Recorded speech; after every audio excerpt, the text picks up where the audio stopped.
বৌভাতের অনুষ্ঠানে যাওয়ার পথে পিকআপ ভ্যান ও লেগুনার মুখোমুখি সংঘর্ষে শিশুসহ 6 জন নিহত হয়েছেন। এ সময় আহত হয়েছেন কমপক্ষে 4 জন।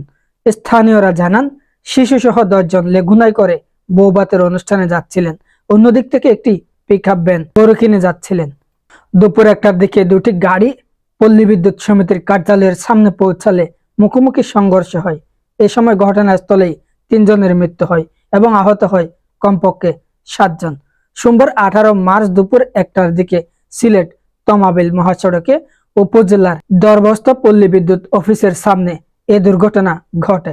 নিহতদের মধ্যে 5 জন হলেন উপজেলার চিকনাগুল ইউনিয়নের পশ্চিম ঠাকুরের মাটি এলাকার পুষ পাত্রের স্ত্রী সুচিত্রা পাত্র, সন্তোষ পাত্রের মেয়ে মঙ্গলী পাত্র, নন্দ পাত্রের স্ত্রী সাবিত্রী পাত্র, ঋতু এবং বিজলি। জয়ন্তপুর থানার ভারপ্রাপ্ত কর্মকর্তা ওসি তাজুল ইসলাম এ তথ্য নিশ্চিত করেছেন। আহতদের উপজেলা স্বাস্থ্য কমপ্লেক্সে এবং এমএজি ওসমানী মেডিকেল কলেজ হাসপাতালে চিকিৎসা দেওয়া হচ্ছে।